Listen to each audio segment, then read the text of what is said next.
Well, hello and welcome, everyone. My name is Sange Jamso. I will be moderating the keynote session today. I'm a Senior Program Officer for the Knowledge and Innovation Exchange Program, or KICS in short, at the Asia Regional Office of the International Development Research Center in New Delhi. As many of you may already know, KICS is a joint endeavor between the Global Partnership for Education and the IDRC with the objective to strengthen education systems in the GP member countries. GP KICS does this through two main mechanisms. One is through grants to conduct research in educational innovations, and the other is through knowledge exchange.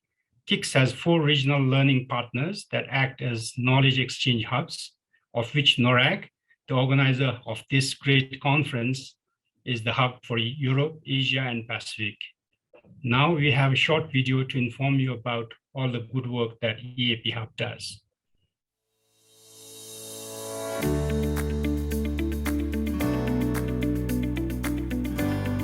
In GPE partner countries of the Europe, Asia, Pacific region, limited resources have been invested so far on mobilizing and using knowledge, data, and studies produced at the national and global level, identifying and learning from promising innovations, and sharing experiences on similar reforms in other countries. To respond to these challenges, the Knowledge and Innovation Exchange, KICS, Europe, Asia and Pacific Hub connects knowledge by mobilizing global and national expertise for policy research and practice, innovation by identifying and learning from scalable innovations for policy and project design, and exchange by promoting a regional network for peer exchange and learning amongst national experts.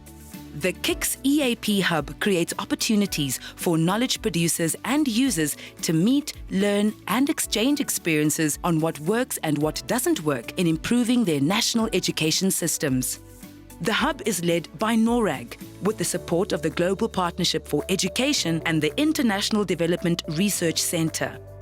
It covers 21 countries located in Europe, Asia, the Pacific, Middle East, and North Africa. The Hub's activities are demand-driven and designed to give voice and visibility to key country actors and institutions while supporting them to improve the inclusion, equity, and quality of education systems and accelerate progress towards SDG 4.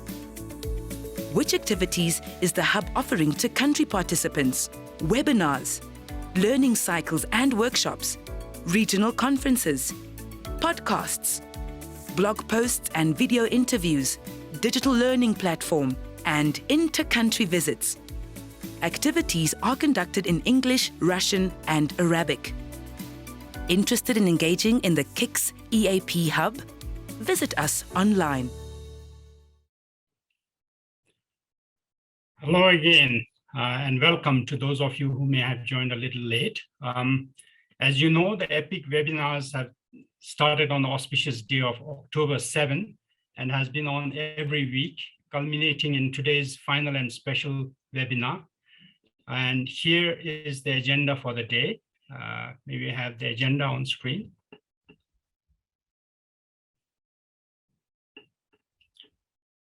So after the keynote speech, there will be 2 blocks of thematic sessions.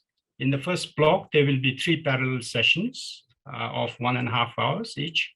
And then the second block will have 2 parallel sessions as well. This will be followed by a short closing session today. And now it is my honor and pleasure to introduce Professor Freda Wolfenden, our keynote speaker for today. Freda is Professor of Education and International Development at the Open University in the UK, where she has held a number of management positions. During 2019 to 2020, Freda was Education Director for Girls Education Challenge, a UK Foreign Commonwealth and Development Office program worth £500 million, supporting the learning of over 1.3 million girls in 17 countries. Freda's current research is focused on the ways in which digital technologies and open practices can influence pedagogic practice and support transformation at institution and system level. She is research lead for 2 KICS projects, scaling the TPD at scale approach in 3 GP countries, that is Honduras, Ghana, and Uzbekistan. And this is a KICS global project. And network improvement communities for school leaders towards equity and inclusion in Afghanistan, Nepal, and Pakistan, which is a KICS regional project. Other recent work include redesigning of the education workforce for Education Commission, leadership of a large TPD program in India, and the development of pathways into teaching for marginalized young women in Sierra Leone. Before I pass on the mic to Professor Wolfenden, let me remind you to post any questions that you may have in the Q&A box that you can see at the bottom of your online screen, and not in the chat box because we could miss them. At the end of the presentation, I will read out the questions to the keynote speaker to respond. However, if you prefer to ask it yourself, please indicate so by typing that you prefer to ask the question so that we can turn the mic on for you. So now, please join me in welcoming Professor Freda Wolfenden, and the audience is yours, Professor Freda Wolfenden. Thank you very much, Sanjay. Good morning, good afternoon, colleagues. I'm delighted to be with you today to share some thoughts on scaling innovations to improve teaching and learning. Thank you very much to the conference organisers for inviting me today. So, do we have the slides to share?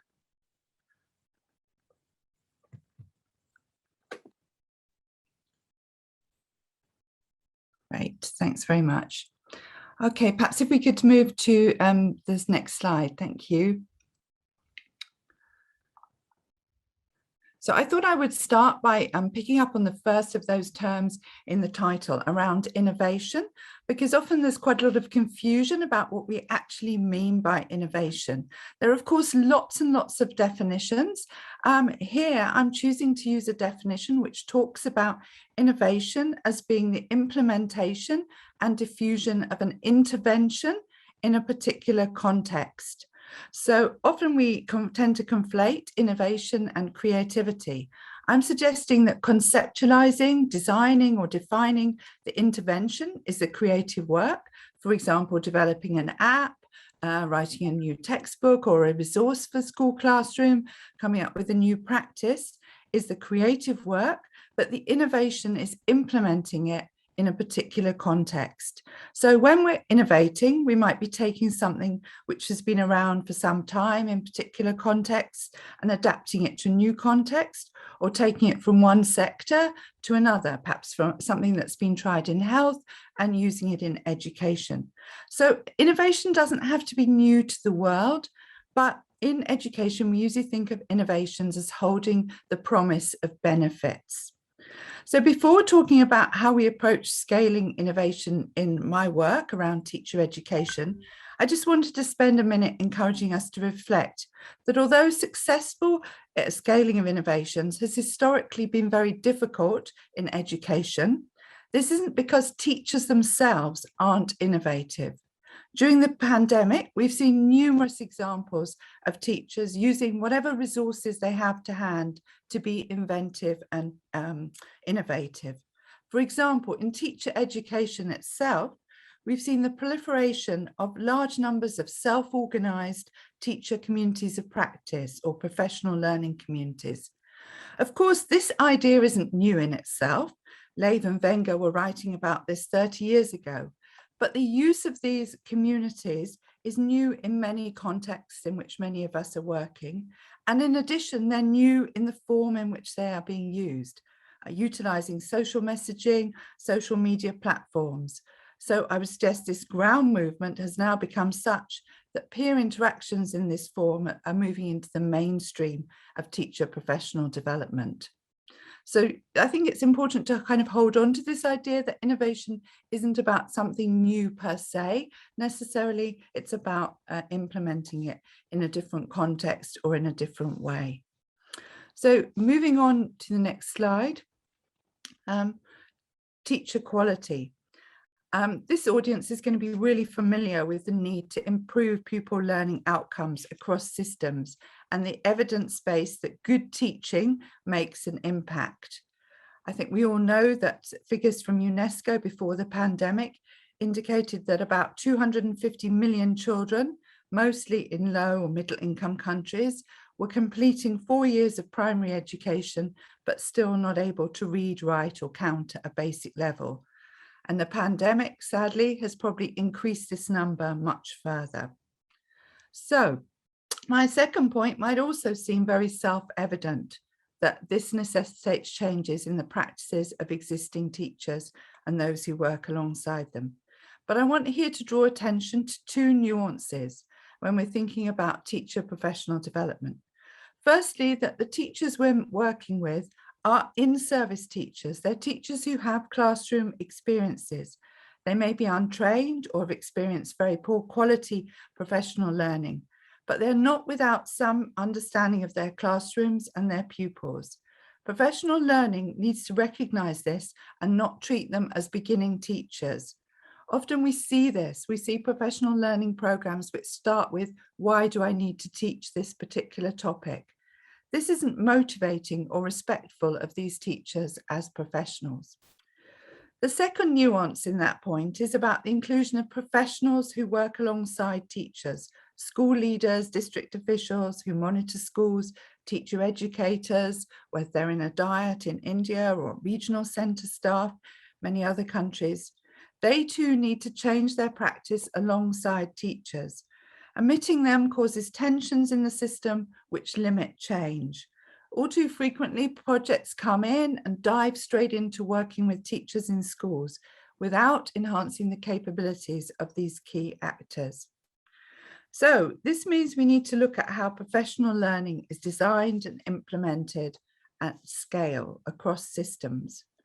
Of course, a common response historically has been to instigate cascade models of training. These adapt to scaling, they often fit with existing structures. But there's a massive evidence going back to the 1990s and probably earlier that such models are rarely effective in leading to new classroom practices. They pay insufficient attention to teachers' past and present experiences of practice, which shape their professional learning needs and their agency to effect change.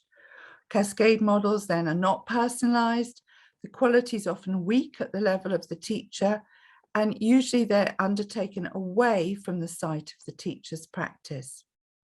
But we do need to keep hold of the idea, often embedded in cascade models, that teacher professional development systems should align and integrate with the education ecosystem.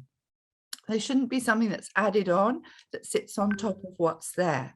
We're seeing this in our own work, where in many countries, perhaps teacher professional development is linked to career enhancement with points awarded. It's really important when we're designing these scaling systems that we take account of that and make sure that our system aligns with that structure. Secondly, we also need to position professional learning as something which is a way of being for teachers, not something they do sporadically, but something which is integral to their identity as professional educators. So something which is really easy for them to access and takes account of the tools that they are familiar with and their patterns of working. And finally, I think this is a really exciting point, ICTs often offer huge possibilities for ways to add value to professional development. We've seen through the pandemic how huge numbers of teachers, including many working in highly marginalized contexts, have access to power and affordable handheld digital devices, smartphones, and so on.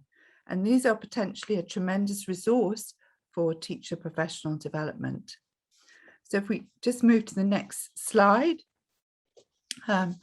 very briefly here, shown some of the potential of ICTs for professional learning programs. So through use of ICTs, teachers can access resources, share experiences, user-generated materials, adapt their resources, interact with their peers and experts to provide feedback.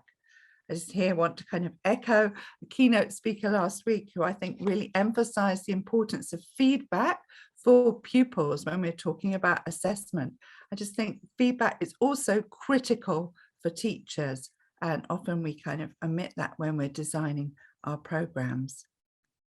So through the use of ICTs, professional learning experiences can become personalized and teacher owned. At a system level, they can extend the reach of professional learning programs, facilitate localization, enhance inclusivity, and make available multi-modes of professional learning. They're able to adapt rapidly to user feedback and to system change. So moving forward, if we're taking an innovation, something which we've seen perhaps has some promise in a small scale, how do we know whether to scale it or not? Many promising innovations are not taken to scale, and there are multiple reasons for this. They might not align with the perspectives and priorities of decision makers or funders. They might not have been costed. This is something we're working very hard on in our KICS projects, to ascertain costing data for new models of professional development. They may be insufficient evidence to show their efficacy, or they may not be of sufficient quality. So when we're thinking about advocating for scaling, I would suggest it's important to be thinking about all of these things. And it's also critical, as KICS are always reminding us, to engage in ongoing evidence-informed discussions with stakeholders, so that we make sure that what we're doing is aligned with their perspectives and priorities. So moving forward, thinking about scaling. What do we need to think about when we're scaling innovations? I'd suggest at the highest level, there are two interrelated concepts that we need to think about: magnitude and variation. We often think about magnitude just in terms of large numbers of participants. We think about, we're going to scale this program out to 20,000 teachers and so on. But we also need to think about how we might have the resources and the supporting conditions in order to do that before we even start. So do we have sufficient tutors, mentors, and so on? Or actually, could we use an alternative way of getting that support to teachers? Could we use highly structured digital materials with peer social networking, replacing the use of tutors who perhaps are in very short supply, or who perhaps add rather to the costs of the program? This is one area where ICTs really enable us to work at scale by thinking about how we can perhaps replace face-to-face provision with provision that is online and maybe involves more local engagement. And it's also very important to think about variation. And often I think scaling programs doesn't work as well as we'd hoped, because we don't think about the variation in these large numbers of participants. Teachers working in diverse contexts, teachers with different histories of being a teacher, different professional learning needs, including those related to the characteristics of their pupils and their learning needs. So teachers working, say, in multi-grade schools, teachers working with displaced children, highly marginalized communities. So just move to the next slide, please. So in our own work, we have a triangle of three things that we also think about when we're scaling these teacher professional development innovations. We think about quality, equity, and efficiency. So the triangle has TPD at scale at the center, but it could have another program that you were thinking about scaling to improve the quality of teaching and learning. So quality, you could just click forward. Yeah, just on the slide, we should get some words. Thanks. Thanks. So what do we mean by quality? Quality here, we're talking about adhering to the characteristics of effective professional development established through rigorous research. And we can see these here on the slide. I think most critical here is this point about active learning. Active learning is about engaging teachers in designing and trying out learning strategies in their classrooms with their own students. So using authentic artifacts, interactive activities, and other strategies to give us really deeply embedded, highly contextualized professional learning. So moving the professional learning out of the lecture theatre and the workshop, but into the teacher's own classroom. So it's actually they are learning through their practice in the classroom. It's not separate. It's not about learning in some lecture theatre and taking that into the classroom. It is learning through practice in professional development. Moving to the next point on our triangle, equity. Equity is about equity in access to the professional development for teachers, but it's also about professional development which enables teachers to respond to the learning needs of all their pupils. It's about the professional development supporting equity in classroom practice. My own position is we could have professional development that's accessible to all teachers, it's in their languages and so on. But if it's actually not helping us to address the issues of inequality within the classroom, if it's not enabling the teacher to ensure that every child, whatever their prior experience of learning, whatever level they're at, every child to move forward in their learning, then that TPD doesn't meet this criteria of equity. We also need to think about equity in the way in which we design the TPD. So teachers are often positioned as passive recipients of provision rather than having space to exercise agency. So we need to ensure we create those spaces which can be productive for teachers. And finally, efficiency. Efficiency is around the use of resources which ensure quality and equity. Just do the final click on the slide. Thanks.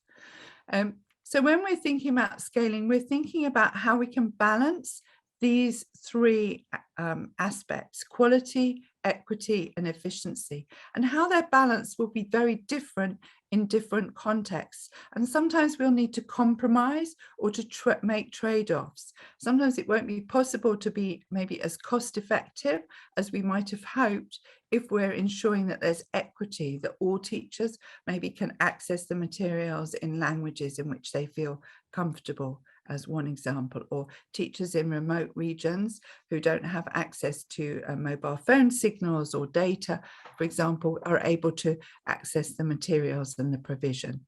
We know that reaching students and teachers in marginalised communities is more expensive. So moving forward to our own work.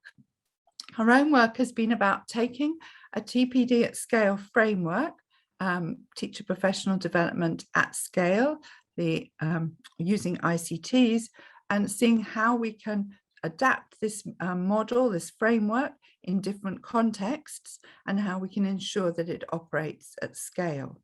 So the TPD at scale framework is a guiding blueprint for the design and implementation of quality, equitable and efficient, as you've seen, professional learning for large numbers of teachers. And the core elements are really very simple.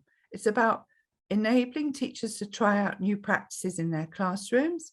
It's ensuring that teachers have time for focused collaboration and reflection with peers, social learning, and that they have expert support from mentors or tutors. And we use ICTs in ways which are able to combine these core elements with appropriate for the context in which we're working. So having this very simple blueprint enables the framework to be used across multiple contexts. And of course, the core forms, as I'm going to show, the core elements can take multiple forms within and across sites of TPD, depending on factors such as the school environment, education policies, priorities, and so on. So perhaps moving to the next slide and to the some key insights from what we've learned. So before sharing some of the examples, I just want to share three key insights from our work so far on scaling this model. Firstly, this might seem really obvious, but we suggest that you need to design for scale. You need to start with the vision of what you want to have, whether this is at province level, regional level, national level. What's the infrastructure that you're going to need? How are teachers going to be able to access the materials, which give them the ideas for classroom practice? How will they be able to connect to an expert? How will they engage in social learning with their peers? Designing that at scale, creating a framework, and then localizing it for equity and inclusion to meet different professional needs and to respond to resources that are available in contexts. So I really see this as being not being about creating something which is small and beautiful and then we're trying to blow it up or to replicate it. It is about creating something initially which will manage the very large numbers of teachers that we want to do in scaling. Our second point is about ensuring that when we're using technologies, these are really matched with professional learning needs, so that we choose whether something might be online or offline, or perhaps in print form, or perhaps even on a DVD or an SD card or so on. But we really need to think about what is appropriate for the teachers in that context. So my key message here is really kind of learn about your teachers. All our programs, we've had an initial phase where we've been doing some research to find out what teachers are using, what they feel comfortable with, so that we can start where they're at, not so far away from them that they find it really difficult to engage with the TPD. And finally, we would suggest that we need to be constantly evaluating and improving iteratively, not in one kind of constant leap, as we often see in projects, but in small, rapid steps based on evidence, which enable us to enact small adaptations to keep responding to equity and inclusion. Thanks. Can we just move to the first example? So first example is from India. As Sanjay mentioned, I ran a large project in India for many years.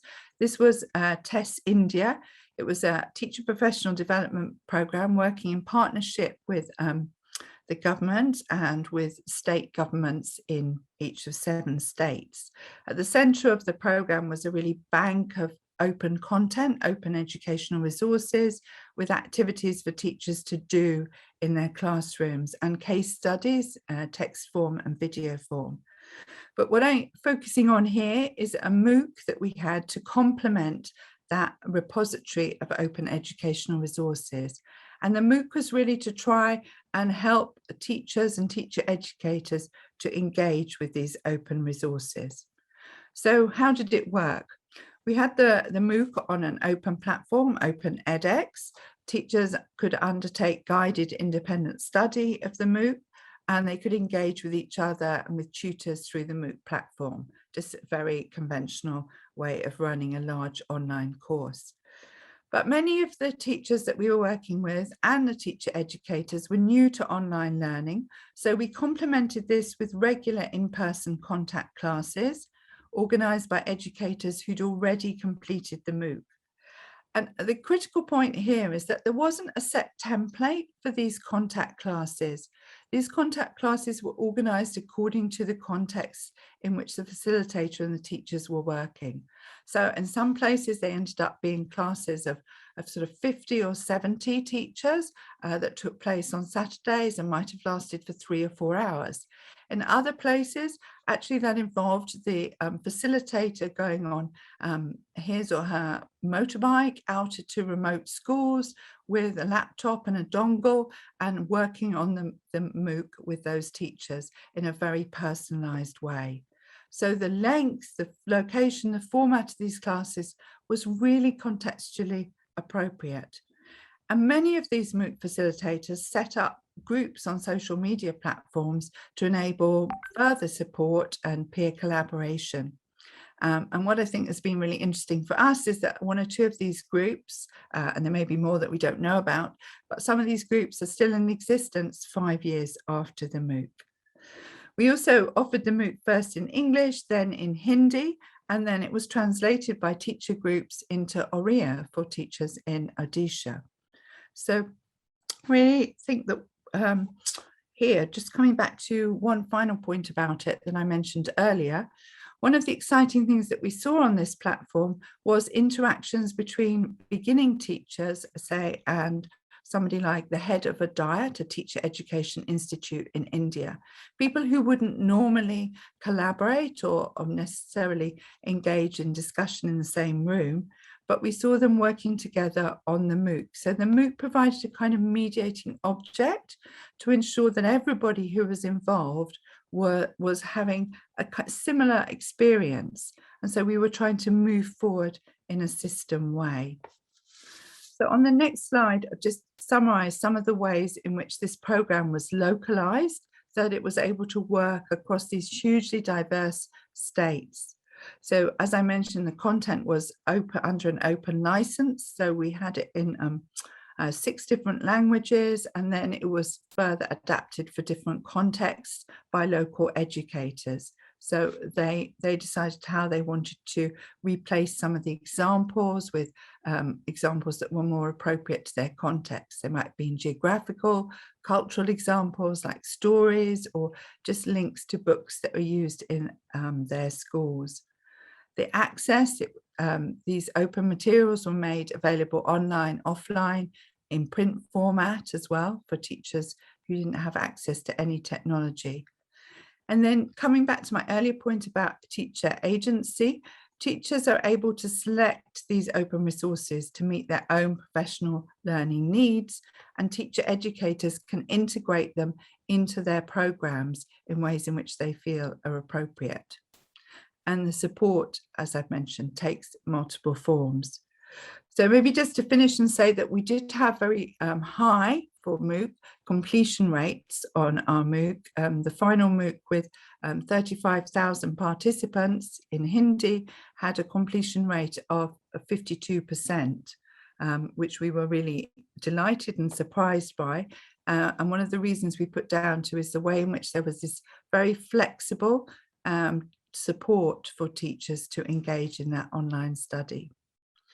So we're now looking at this Test India model along with some other models in our work with GPE KICS in the TPD at Scale project. So moving to the next slide, we're currently working in Honduras, where we're adapting this model for the context of Honduras.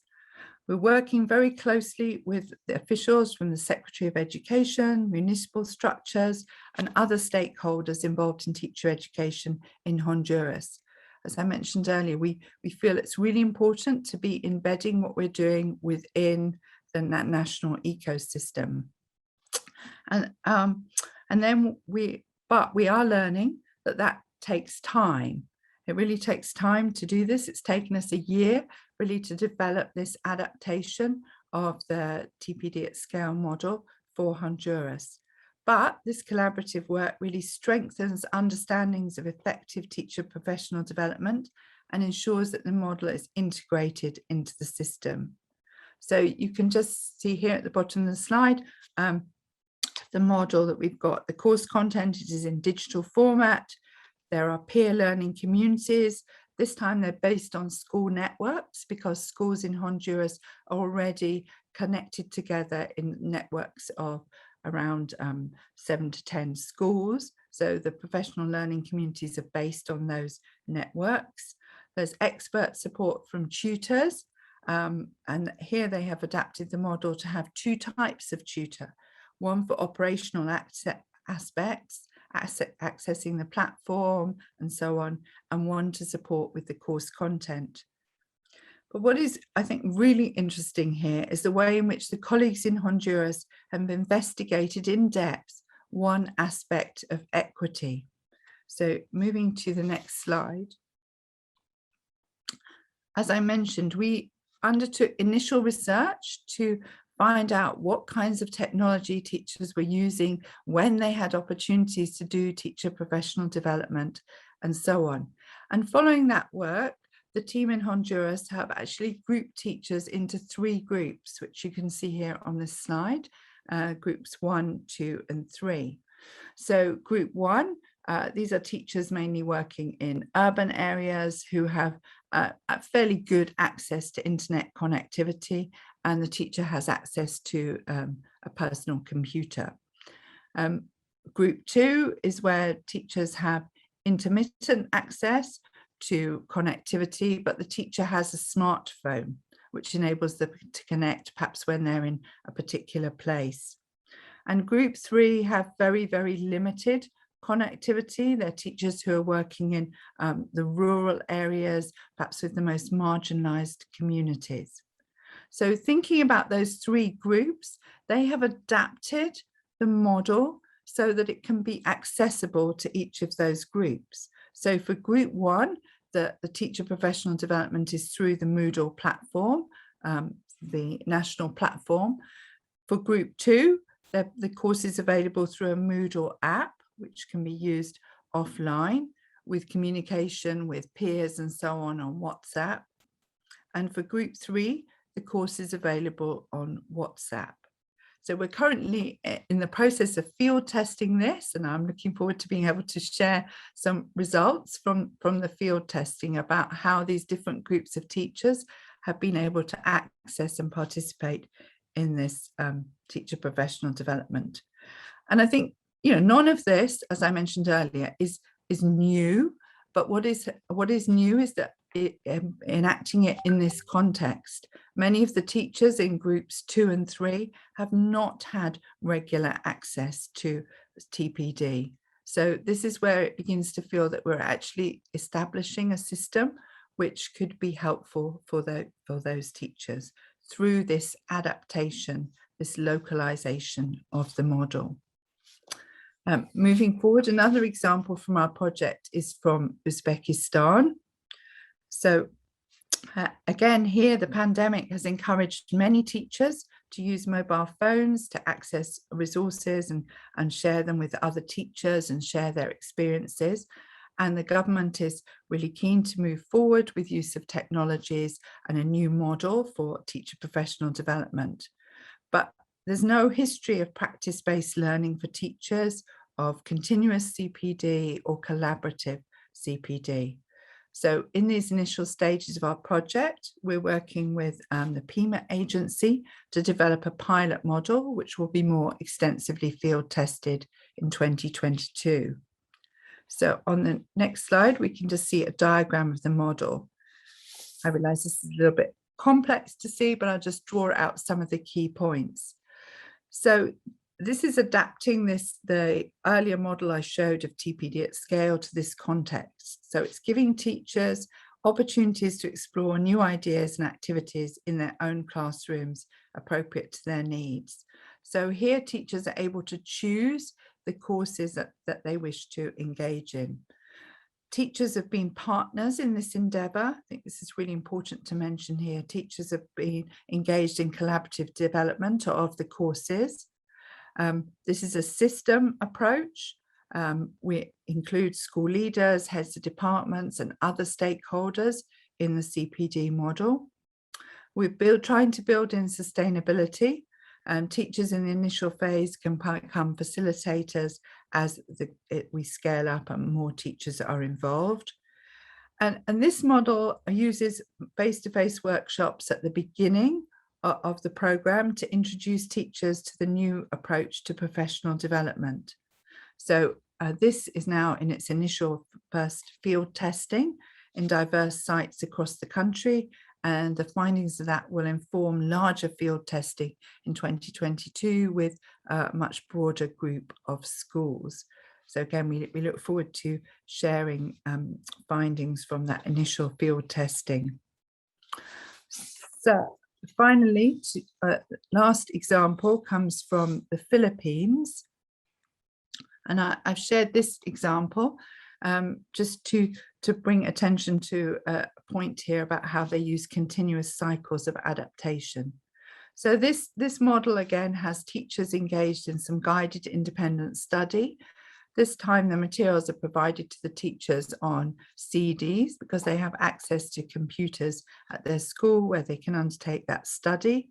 So the materials offline, they then have face-to-face collaborative learning in person before the pandemic, through learning action cells, which meet every 2 weeks. So they discuss what they have been studying, the kind of experiences of using these activities in the classroom.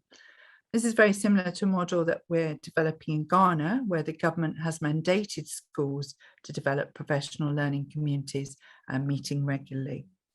But what is interesting about this model in particular is the use of continuous cycles of adaptation to generate learning about how the programme is being experienced. And this is happening at 2 levels, at the school level and both at the district level. So in both cases, they evaluate where processes are not working well and make small changes, look at the impact of that small change and either continue it or abandon it and try something else.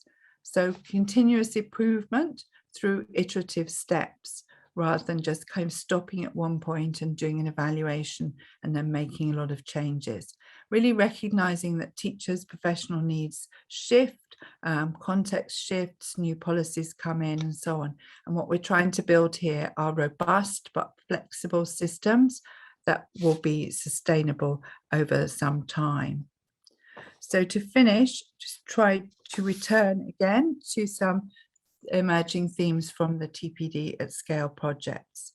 So I think the first point is really about working closely with stakeholders to develop a shared vision and to ensure that we build in these continuous cycles of improvement. A second message is just to design at scale, to start with that vision, integrating with existing and nascent structures, but allowing flexibility to really adapt at local levels for full inclusion, as you saw in the Honduras models. And then using ICTs where appropriate. It may be that in the Honduras model, for example, for Group 3 teachers, perhaps they have to have the materials on paper. Perhaps actually using them in WhatsApp isn't sufficient, doesn't work. We're really open to those possibilities. It's not about making ICTs work, but actually responding to the needs of the teachers and their professional development in ways which supports equity in the classroom. So thank you very much. And I'm really looking forward to some questions and discussing these further. Thank you.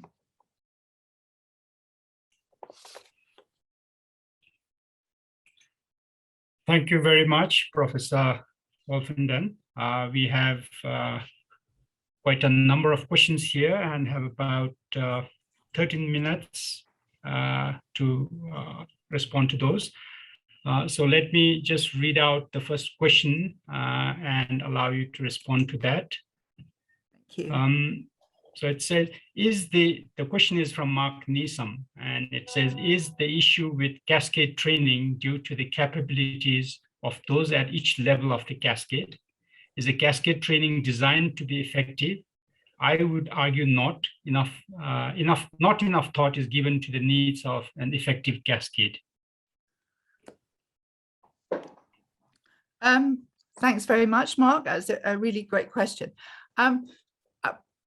My view is that there are inherent problems in the cascade model, in that actually often the cascade model, many layers of the cascade are away from the classroom. And here I would draw on the work of Richard Elmore, who really sort of talked about when you're thinking about a problem, you really need to start with the site of the problem. And I think, as we kind of all know, the site of the problem is the classroom and the interactions between the teacher and the student. So for me, that's where I think you need to really situate the professional learning. And that's where you need to start and kind of move out from there.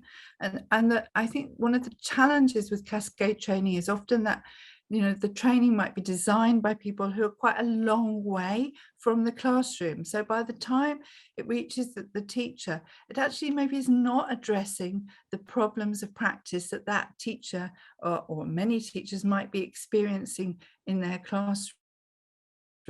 So I'm sure it's possible to organise cascade training, which is really effective. But I think we've been doing cascade training now for a long, long time. and teacher quality is not improving. So I think we really have to question the use of this cascade training and use these new affordances that we've got to kind of start in the classroom, and to maybe have people kind of learning alongside each other, right? Tutors, officials, and so on, experts, along with the teachers, because it's the teachers who are experiencing these challenges, not necessarily the experts who might be located thousands of miles away and very unfamiliar with the context in which teachers are working. Thanks, Mark. I mean, I'm happy to kind of expand further, but I think you said, Sanjay, there were lots of questions.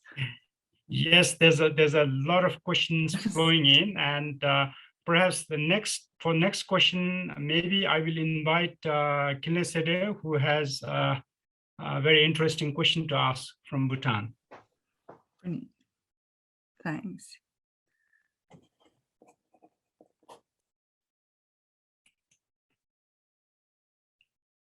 Kinle, are you there?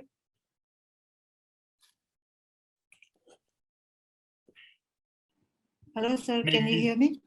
Okay. Yes, please go ahead. Hello. Yes, we can hear you.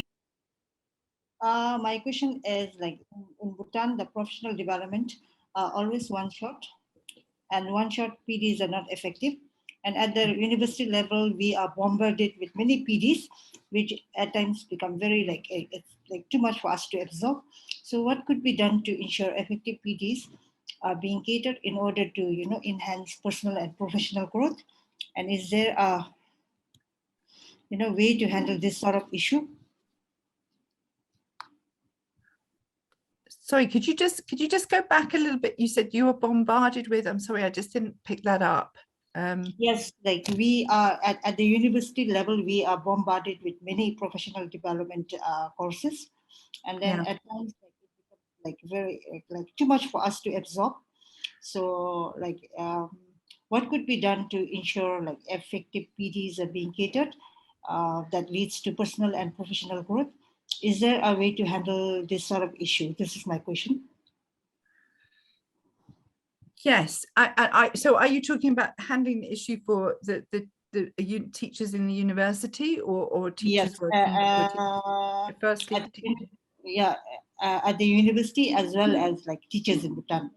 Yes, I mean, I think that is a challenge for all of us, actually. I mean, in particular, the rise of the internet means that you could spend all day just following things and learning about new ideas. So I would suggest that a way forward in your institution might be to engage in some kind of collaborative discussion about what you feel are the biggest needs, and focus on the professional development of those, working collaboratively with other academics in your university, because I think that the points that we raised about teacher learning in schools are also relevant to teacher learning in universities. We need other people to talk to about the ideas that we're experiencing. We need perhaps to try out some of these ideas. They might be very different kind of ideas to the ones that are in school, but the same principles apply.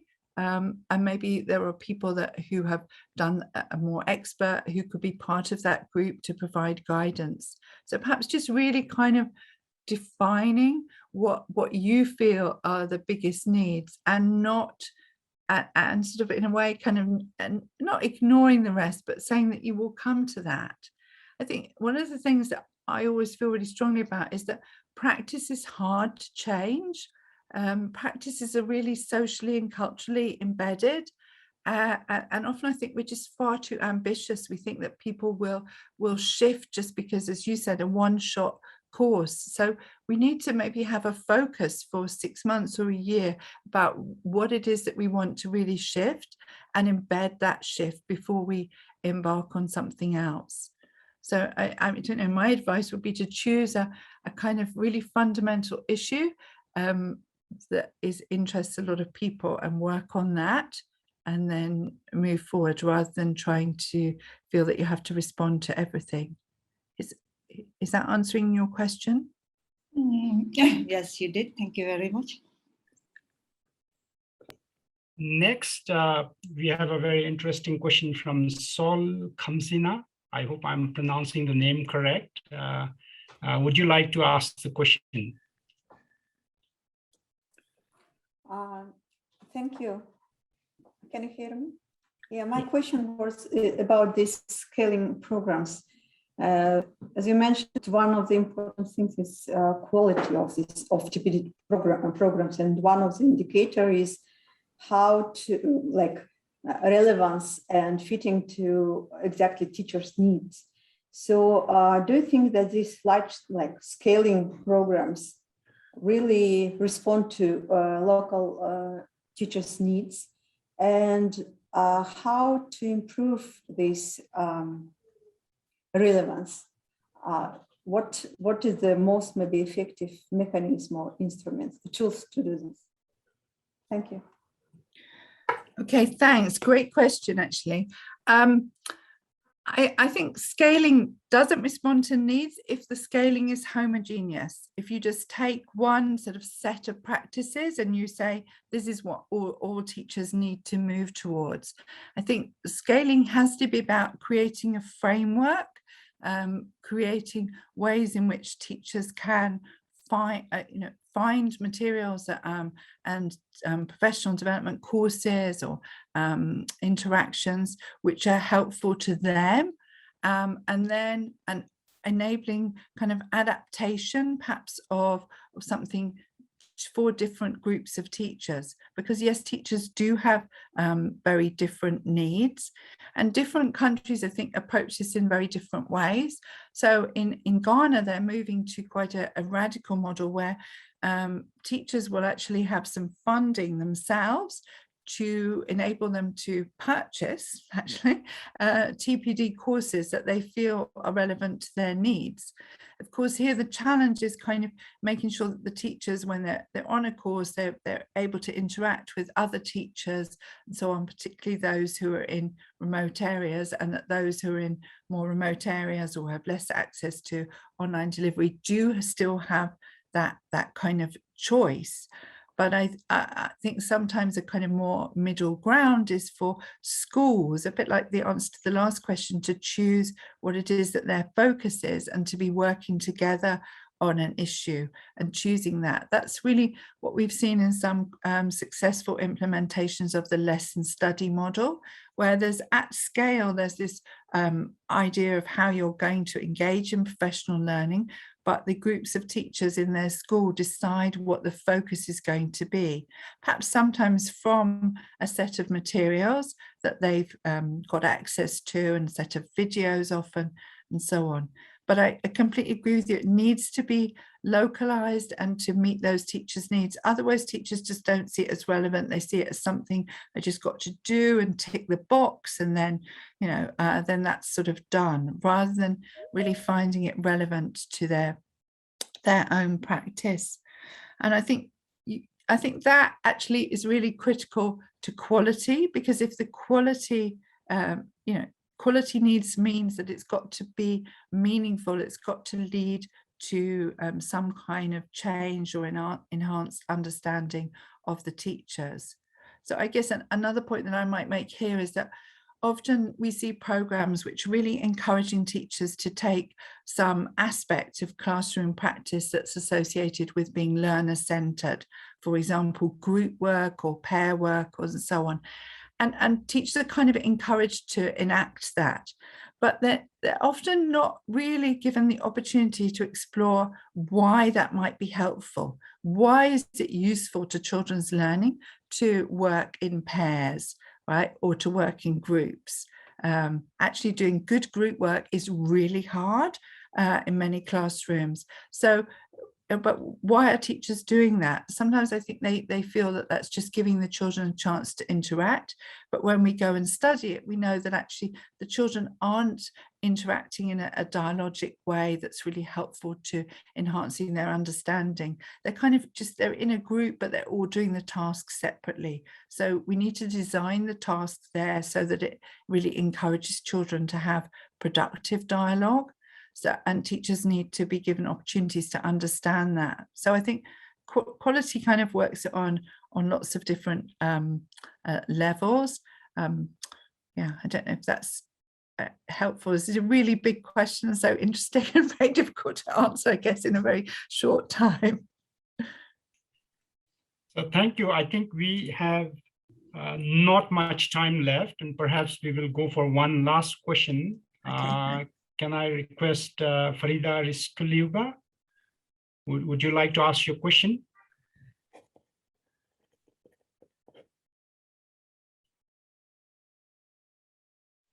Maybe I will just read it out then. Hi, Farida. Yeah. Okay, so Farida says, thank you for interesting examples and country experiences. Could you tell us a little bit about the main problems they faced? How did they solve the issues of motivating teachers to undergo training? How did you involve teachers in professional development? Okay, great question, Farida, because I think that is something that challenges us all about teacher motivation. I think that I think some of that depends on the perspective that you take. So I'm a very kind of maybe optimistic person, but I really believe that most teachers are there because they want to help children learn, and that's where you have to start. And so in our work, what we have seen is that if you can really encourage teachers to make what might appear to them to be quite small changes in their classroom, but maybe quite big changes in the way in which they're actually relating to the children, then if they see the children responding to that change and kind of enjoying the classes more, maybe even coming to school more. We saw that quite a bit in the India project. You build the teacher on that upward cycle of motivation to continue with those changes in practice. So I think teachers, like everybody, they want to see that there's been some kind of result from their efforts of engaging in CPD, and the way in which that I think you can do that when it's meaningful for teachers is to have the children, the pupils, more engaged and obviously enjoying the lessons more. But that does mean that I think you have to really structure your TPD in ways in which straight away you really start with the classroom. You don't give teachers masses and masses of theory and then say, now go and do that in your classroom. You start with asking them about what's happening in their classrooms and how we can make this more effective, both for them as teachers, more rewarding, and for the children. Sorry, I didn't write down your question. Actually, there was a second part to it, wasn't there, around after motivation?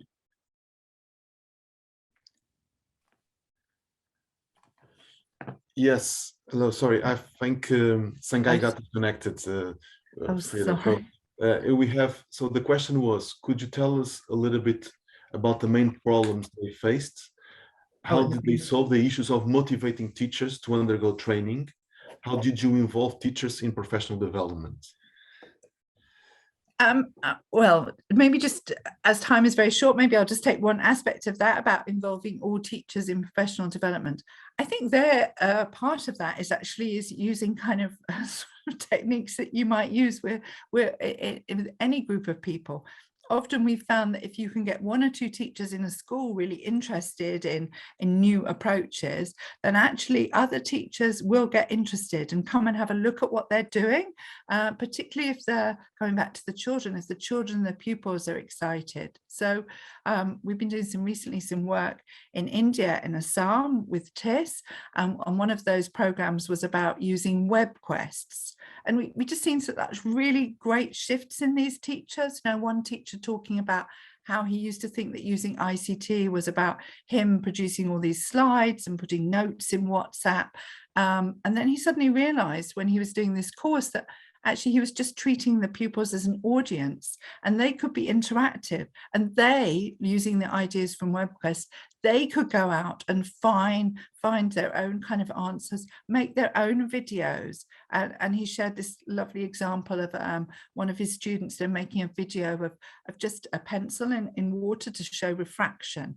Really tiny example, but actually quite powerful, and that exhibits the, I think, a big shift in that teacher. And then because of that, because his students have been talking about that, other teachers have been asking him, well, what is this, new way of teaching that you're using? So really kind of generating a buzz around what's happening can bring in other teachers. And personally, I think that's more effective than always mandating people to do something. We really have to kind of, enable things to happen from the ground upwards. So thanks. Thank you so much. Jose, we're Thank you so probably much, out of Professor time. Offenheim. No, it's perfectly fine. And it's a good reason to be out of time, because we had so much interest from the audience, so many questions. So I think we could stay here longer, but unfortunately we need to move. And we need to thank you, Professor Offenheim, for this great introduction to our last day of the conference. Sangai Jamso, who is our host for this session, he had a problem with internet, which shows how difficult sometimes it is to work in our countries. So I'll ask our team of support to show slides with how people can join the next sessions. So we will have 2 blocks of thematic sessions coming. One of them will start in 25 minutes. The links to access the thematic sessions are in the chat. So we'll invite everyone to join us for the 3 thematic sessions of their preference. And then we have a second block of thematic sessions starting at 1:30 p.m. Geneva time, which will then be followed by a short closing session where we'll have our KICS-AP Hub Director, Professor Gita Ramsey, closing the session. So thank you everyone for coming. Thank you, Professor Offenheim, and thank you also to Sangai Jamso for moderating the session. We'll look forward to seeing you in the thematic sessions.